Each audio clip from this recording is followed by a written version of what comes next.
Banyak orang yang mengalami tidak pernah gagal bayar dan juga tidak pernah telat bayar, namun ketika mereka mengajukan pinjaman online selalu ditolak dan selalu tidak di ACC. Artinya pinjamannya itu nggak cair, uangnya nggak cair dan dia ditolak mentah-mentah oleh pinjol.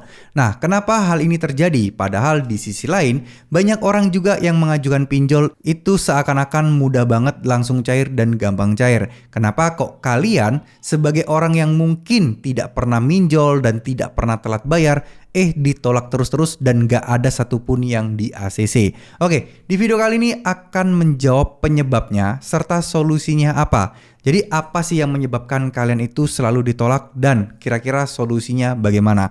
Ya, pertama-tama kalian harus cek dulu data kalian.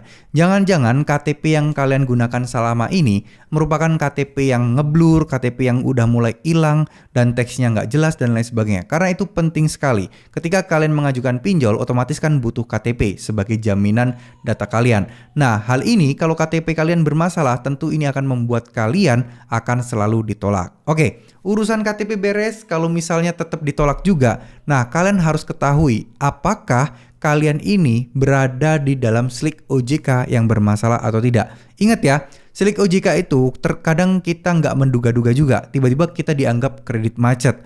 Padahal kita nggak pernah minjem dan lain sebagainya.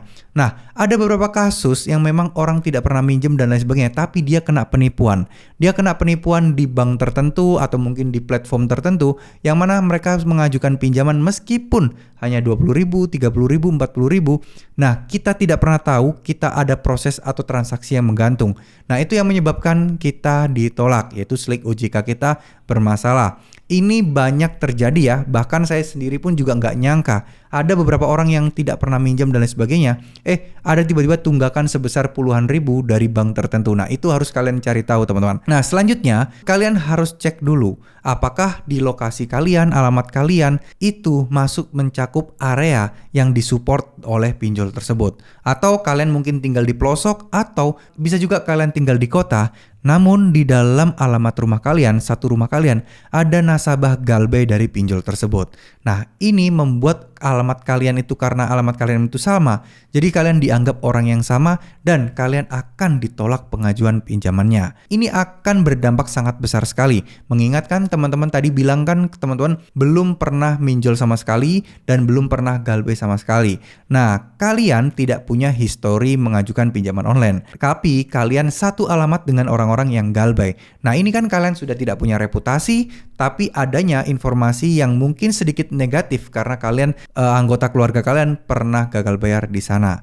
Nah, sekarang kalau misalnya kalian memang sudah pernah minjam dan di-approve, saya rasa masalah ini bukan menjadi masalah yang besar ya. Kalau performa kredit kalian bagus, ya kalian akan dengan mudah untuk dicairkan meskipun kakak kalian yang satu rumah itu galbay. Ya, itu tetap ada kemungkinan bisa. Namun kalau enggak, nah itu akan mempersulit kalian. Terus kemudian teman-teman juga harus perhatikan device saat kalian gunakan untuk pengajuan. Apakah device kalian ini benar-benar dari awal kalian memang pegang, ataukah ada informasi atau script virus-virus tertentu yang membuat aplikasi itu langsung ngeblok parameter-parameter yang akan dikirimkan saat proses pengajuan. Jadi ini lebih ke arah ke sistematis ya, lebih ke arah ke bagian teknis aplikasi yang kalian gunakan untuk pengajuan dan apakah ada histori-histori yang membuat kalian ini pengajuannya dipersulit teman-teman.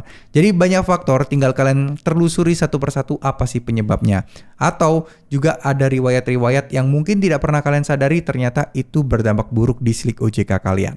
Ya, mungkin segitu dulu video kali ini. Semoga buat teman-teman yang pernah ditolak dari pengajuan pinjol meskipun tidak pernah minjam sebelumnya bisa tercerahkan dan kalian bisa menemukan solusinya. Terima kasih. Wassalamualaikum warahmatullahi wabarakatuh.